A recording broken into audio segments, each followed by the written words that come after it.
kalau kita ingin punya umur sejarah yang panjang dibandingkan dengan umur biologis kita, maka menulis. Paham nggak maksud saya? Ya, umur biologis kita kan 60, terbatas, 70 paling tahun.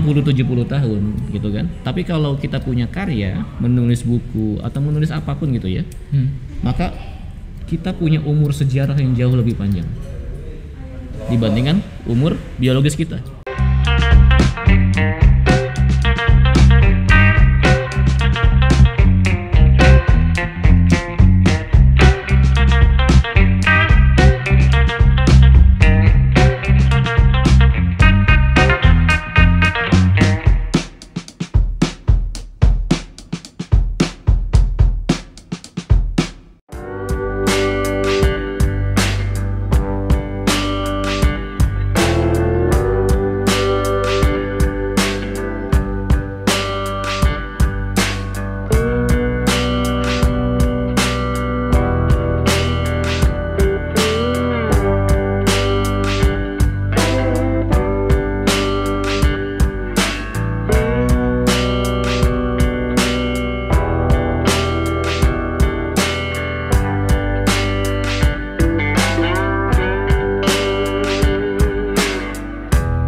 Assalamualaikum warahmatullahi wabarakatuh.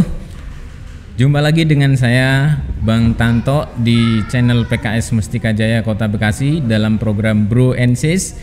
Bersama nanti kita bicara Bang Erwin Kurniawan, tetap di sini.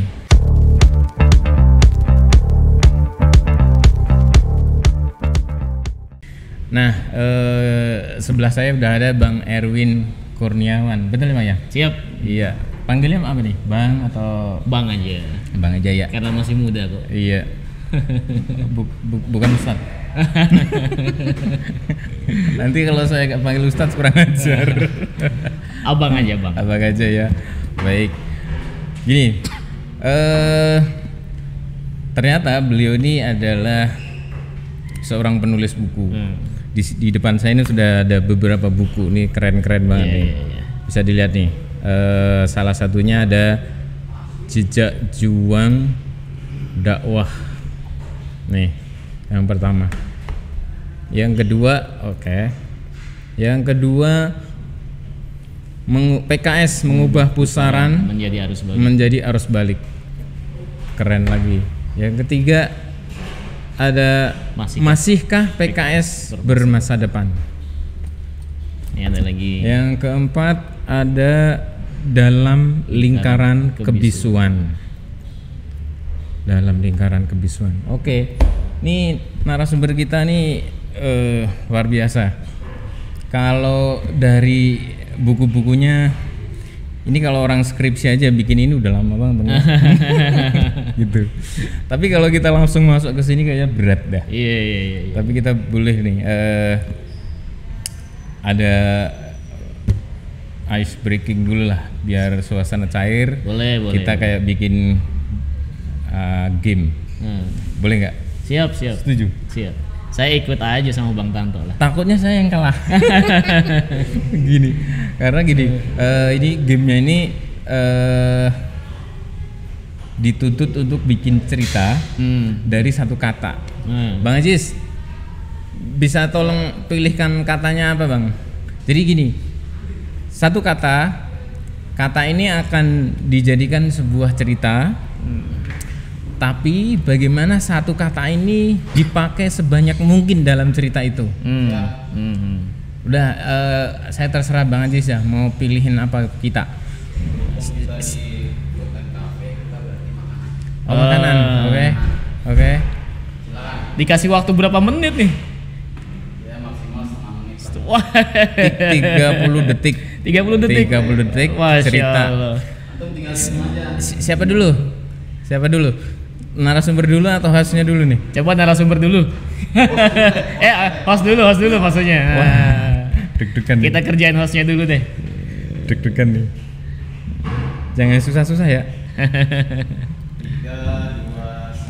2, 1. Katanya apa belum? Makanan. Oh, makanan. Makanan. Oke. Ulangi ya. Iya, siap. Oke. Atau Bang Erwin nanti minuman boleh. Iya. Oke. 3, 2, 1.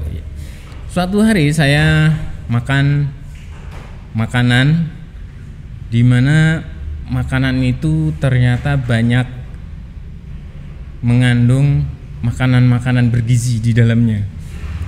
Ada makanan buah makanan ya.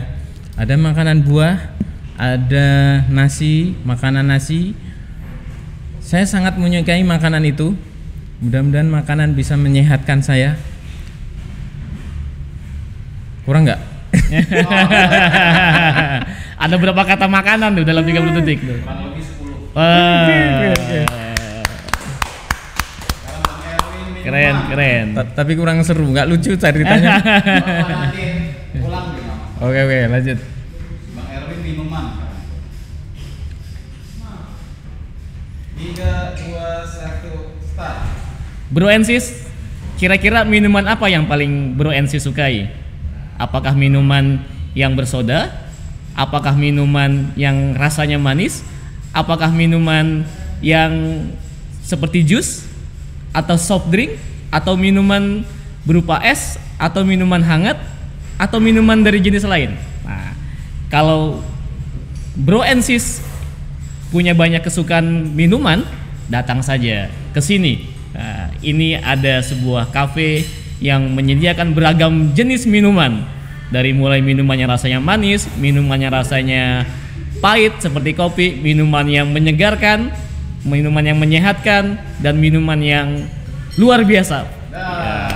Kayaknya lebih lama waktunya. Spesial dong. Berapa tuh? 16. Wah, 16. Aduh, kalah deh hostnya. Silakan Bang. Kalah. Oke. Baik. Jadi program Bro Ensis ini memang kita bikin untuk di channel PKS Mustika Jaya, YouTube ya, channel YouTube. Luar biasa, Bro. Harapannya sih bisa dari namanya aja Bro Ensis itu. Bagaimana supaya bukan cuma golongan senior, Iya, maksudnya umurnya udah agak tua. Tapi anak-anak muda pun supaya juga ikut gitu. Termasuk kita bikin game tadi tuh, biar agak seru lah. Sudah berapa subscribernya? 2000. Ush. Oh, kita catat nih hari ini tanggal berapa? Sejak kapan subscriber itu? Kita Channelnya? 2600. Sejak kapan adanya? Mulai kapan jam ngajis? 2 tahun. Oh, luar oke, biasa. baik. 2070. Oke. Insyaallah Bang Erwin dikasih 100.000. Amin. Baik, gini Bang, kita masuk deh ke pembicaraan yang agak serius nih, karena materinya nih keren-keren deh. Ini kalau satu buku nih udah orang skripsi, bikin satu skripsi ini udah berapa gelar gitu. Nah, oke, ini kenalan dulu deh. Namanya Bang Erwin Kurniawan, betul ya Bang ya? Betul. Bang Erwin Kurniawan. Erwinnya pakai pakai Y. Oh gitu. Yongki, bukan I gitu ya. Sering salah tuh. Erwin ya. Iya. Sekarang kesibukannya Bang dan apa ya? Kesibukannya apa? Tinggalnya di mana? Gimana mungkin lebih ke perkenalan lah. Iya. Saya tinggal di Grand Permata, Mustika Jaya, Kota Bekasi. Oh, masih masyarakat Mustika Jaya. Ya, Makanya kita betul, undang karena masih tetangga ini. Sudah hampir 10 tahun lah kurang lebih saya tinggal di Mustika Jaya. Oke. Kemudian kalau istri asli Tambun. Orang Tambun. Tetangga kelurahan. Ya, betul. Nah, kalau aktivitas sehari-hari saya itu pertama sebagai tenaga ahli anggota DPR RI gitu ya, di Senayan. Kemudian saya sebagai sekretaris kantor staf presiden di DPP PKS gitu ya. Lalu juga dosen di Sekolah Pemikiran Islam. Masya Allah. Dosen jurnalistik ya, dia biasanya berkala gitu ya, ada sekolah SPI di Jogja, di Fathahillah Jakarta, kemudian di Bandung dan seterusnya ya gitu ya. Lalu kemudian juga sebagai pemret di beberapa media online gitu ya, di Kabar Berita Semesta gitu ya, dan aktif menulis lah kurang lebih semacam itu. Sekali-kali juga diundang buat ngisi pelatihan penulisan, motivasi kepada anak-anak muda, remaja dan lainnya gitu. Ya. Oh, pantesan. Gini.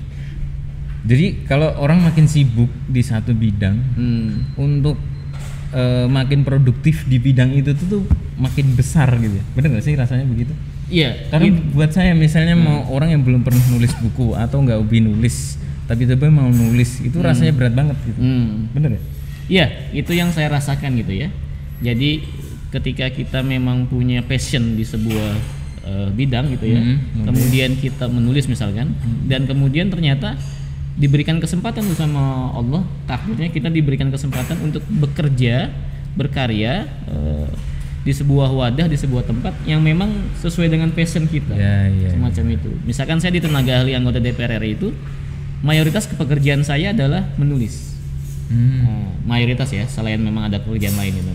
Misalkan di Sekretaris Kantor Staf Presiden, KSP Presiden PKS misalkan, juga mayoritas pekerjaan saya menulis gitu ya. Lalu pemret ya menulis juga gitu kan. Iya. Nah, boleh di-share nih Bang tentang kalau dari urusan kesibukan tadi kayak udah padat banget ya. Enggak juga sih. Enggak so juga. Sibuk aja. Tapi kalau sok sibuk tapi ternyata produktif begini bisa menghasilkan banyak buku gitu. Iya. Nah, saya sih nggak menyangsikan lagi itu dengan kapasitas Bang Erwin, karena banyak hal yang sudah dari tadi pengajar, staf ahli. Tadi di kampus mana ngajar dosennya? Sekolah Pemikiran Islam. Sekolah Pemikiran Islam. SPI ya. Pendirinya Ustadz Ahmad Safril itu. Oh gitu, tahun berapa itu? Dari tahun 2016-17. Berarti lebih ke filsafat gitu atau tentang ini sih, tentang Islam ya, tentang keislaman, tapi ada mata kuliah tentang tentang penulisan, tentang jurnalistik dan segala macam. Karena memang kita sebagai umat Islam gitu ya, masyarakat harus memahami juga tentang jurnalistik. Gitu. Tentang media, tentang kemediaan. Karena bagaimanapun media jurnalistik itu punya peran penting membentuk opini. Cara pandang masyarakat, cara pandang publik, persepsi publik, tafsir publik terhadap sebuah peristiwa, terhadap sebuah isu itu sangat tergantung dari media yang dia baca, media yang dia lihat, media yang dia dengar. Nah, kalau kemudian kita paham bagaimana cara kerja media, kita jadi paham pula gitu loh. Jadi nggak salah tafsir, nggak salah mengerti, nggak salah paham tentang sebuah isu atau peristiwa yang disajikan oleh sebuah media. Oh begitu. Jadi kalau saya simpulkan kayak di situ belajar untuk senjata tentang media lah gitu ya. Betul. Jadi kalau mau bermain di media, nah di Sekolah Pemikiran Islam ini ada diajari senjata-senjatanya, cara menulisnya, cara cara berpikirnya, cara mengcounter sebuah opini, cara gitu kerjanya. Paham. Nah, sekarang balik ke ini buku yang dari depan tadi sudah saya perkenalkan. Ini ada 4 buku. Kalau semua sih judulnya menarik. Dari 4 ini mana yang menurut Bang Erwin yang paling bahwa saya bangga nih udah bikin buku ini, atau keempat-empatnya atau ada salah satu pasti ada salah satu yang saya paling suka nih dengan memproduksi atau menulis buku ini. Yang mana Bang? Masing-masing buku ini punya keunikan dan keistimewaan sendiri gitu ya. Oke. Kalau dibilang mana yang paling membanggakan dan berkesan bagi saya, hampir semuanya. Tapi paling tidak ini 2 ini ya. Ini di launching ini 2013. Diluncurkan di Islamic Book Fair. Di panggung utama waktu itu gitu ya. Wah, keren banget. Nah, kemudian masihkah PKS bermasa depan gitu ya. Kalau ini 2016 akhir, PKS mengubah pusaran menjadi arus balik. Ini waktu itu kata pengantarnya langsung dari Presiden PKS Ustadz Muhammad Sohibul Iman ya. Gitu. Dan ini berkesan bagi saya karena dalam 2 pekan ini 1.500 terjual. Dalam ini 2 pekan. 2 pekan di bulan ini. Tahun 2016 waktu launching. Ya. Kita cetak di bulan Desember, Januari itu dalam 2 pekan pertama 1.500. Akhirnya saya cetak ulang. Semacam itu. Jadi saya agak tercengang juga ketika respon dari masyarakat ya terhadap buku ini cukup bagus gitu. Dalam 2 pekan 1.500-an terjual, lalu kemudian cetak berikutnya hampir 1.000 lah kurang lebih semacam. Ide-ide besar di buku ini apa kira-kira Bang Erwin? Dari latar belakang kenapa membuat buku dengan judul mengubah pusaran menjadi arus balik? Apakah saat itu memang ada pusarannya, kemudian arus baliknya itu bentuknya apa? Begitu kan? Arus balik nih ingatnya lebaran kita ya. Iya, arus mudik, arus balik ya. Iya betul. Apa yang dimaksudnya? Latar belakang kenapa, terus apa yang ingin disampaikan gitu, poin-poin besar. Iya, kebetulan saya memang aktif di PKS gitu ya. Kader di PKS dari ya sudah cukup lama gitu ya. Dan kemudian saya juga punya sedikit ilmu tentang politik gitu ya, karena saya lulusan politik FISIP di sebuah kampus Universitas Nasional di Jakarta. Dan ada kemampuan sedikit menulis. Lalu kemudian saya coba analisis tuh terkait dengan fenomena PKS gitu ya. Bagaimana perkembangannya, dinamikanya, dan masa depannya semacam itu. Lalu kemudian saya melihat ada sebuah hal menarik terlintas ide. Sepertinya bagus kalau kemudian saya menuliskan tentang judulnya PKS mengubah pusaran menjadi arus balik.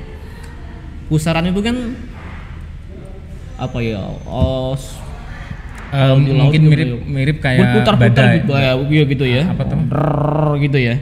Kayak sebuah kayak orang apa tuh? Bikin circle gitu ya, gitu ya.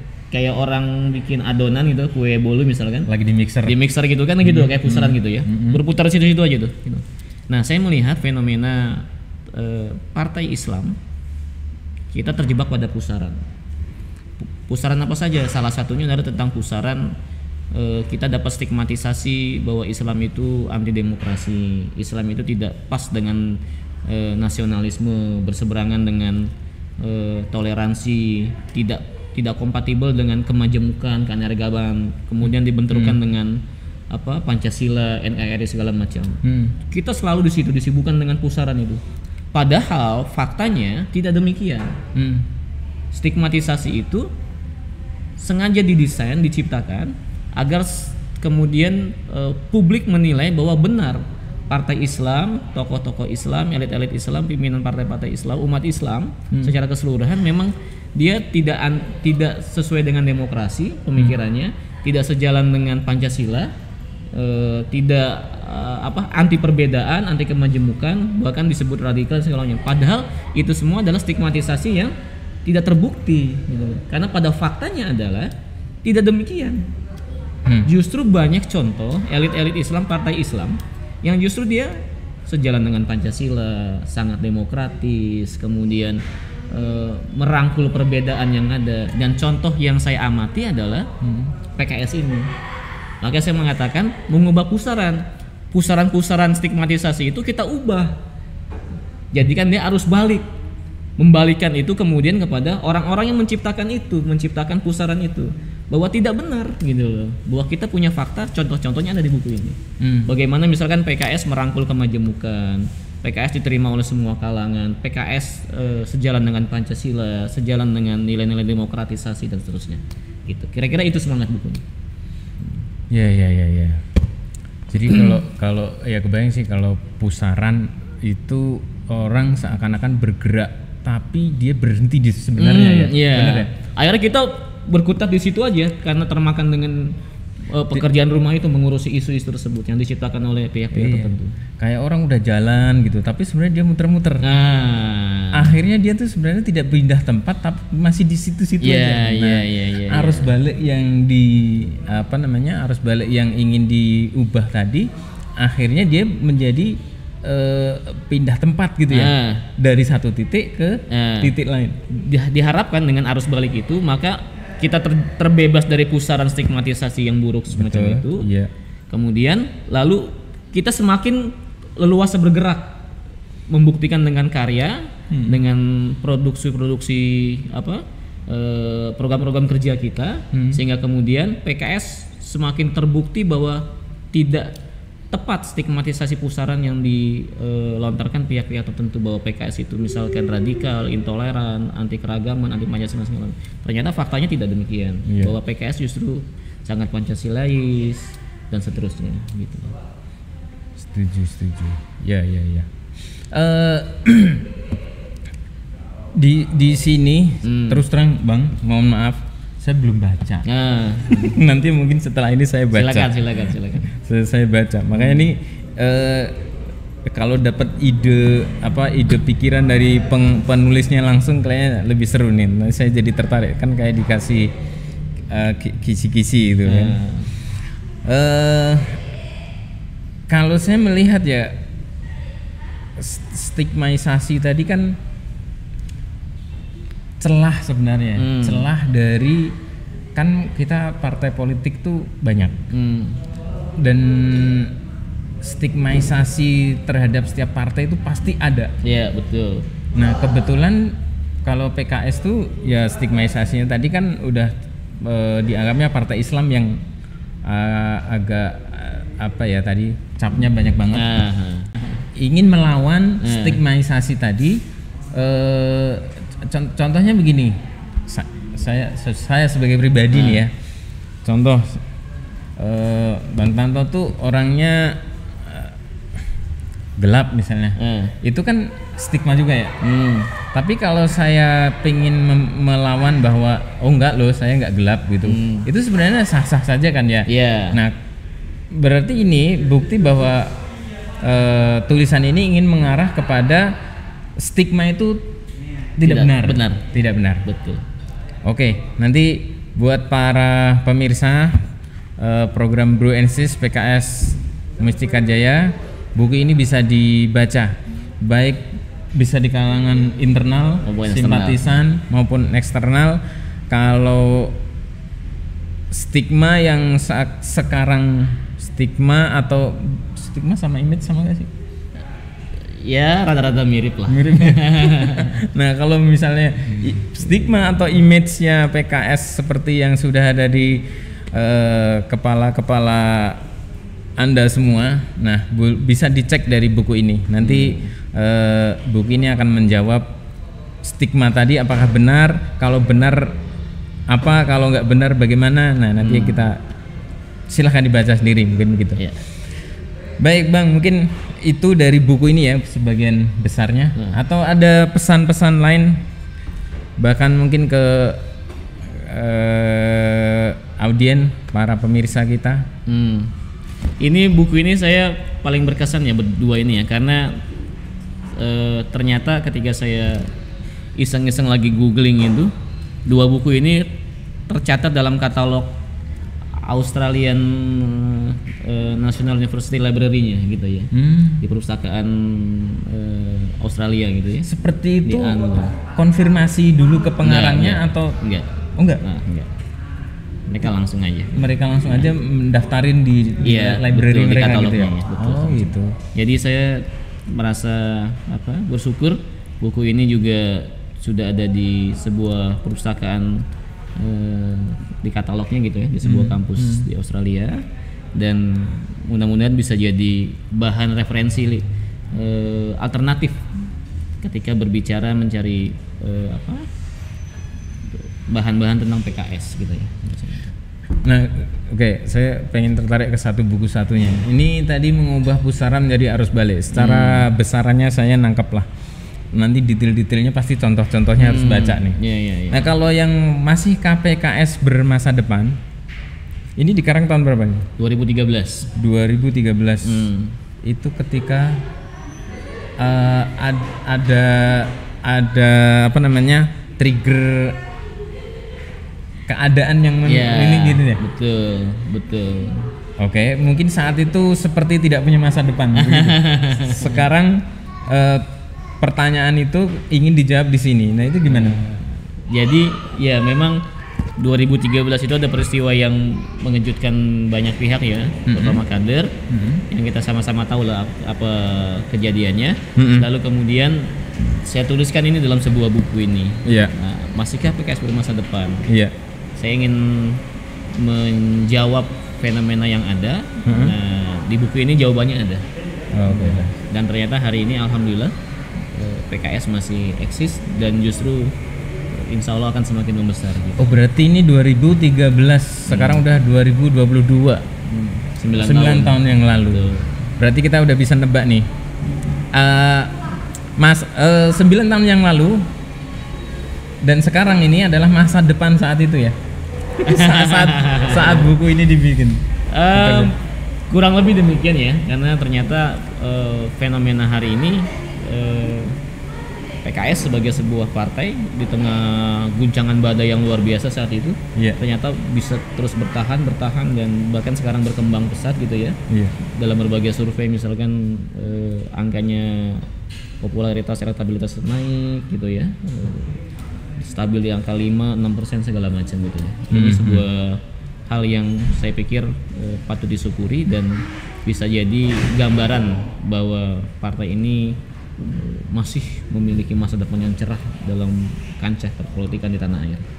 Iya. Waktu itu saya ingat banget dengan tagline-nya harapan itu masih ada, betul ya? Dan lagunya ada ya waktu itu. Iya.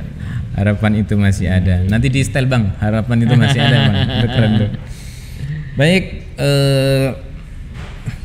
udah berapa menit kita ngobrol? Udah 20 menit. Oke. Baik.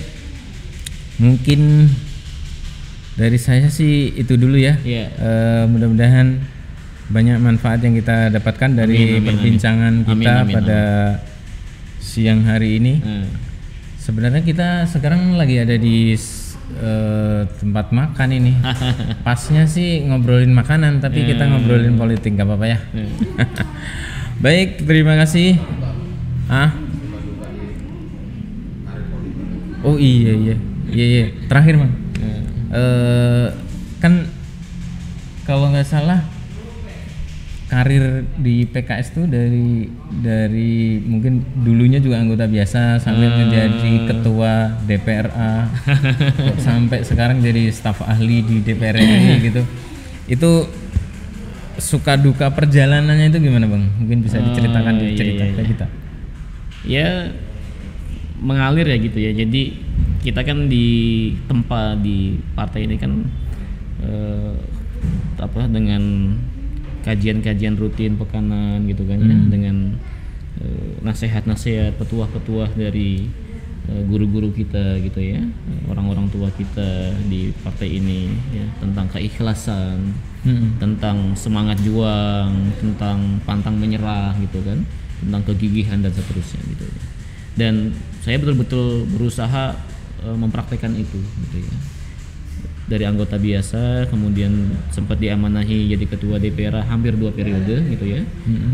Karena periode kedua saya mundur di pertengahan karena saya diminta jadi sekretaris bidang Humas DPD Kabupaten Bekasi. Lalu kemudian setelah itu saya 2017 diminta jadi presiden relawan literasi di bawah DPP Humas PKS gitu ya.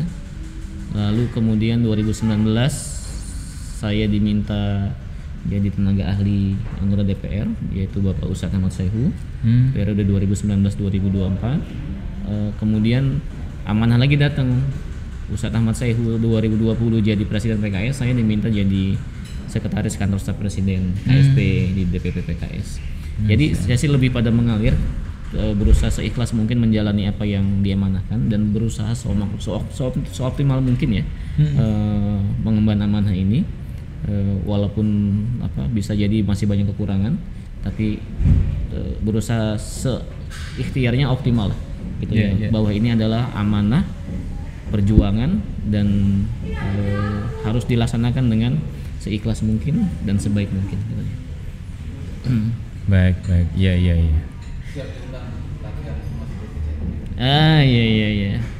Ini sebenarnya saya ada beberapa buku lagi yang ghostwriter gitu ya. Nah, mungkin saya tambahkan terkait dengan menulis gitu ya. Nah, jadi Bro Ensis, kalau kita ingin punya umur sejarah yang panjang dibandingkan dengan umur biologis kita, maka menulis. Paham nggak maksud saya?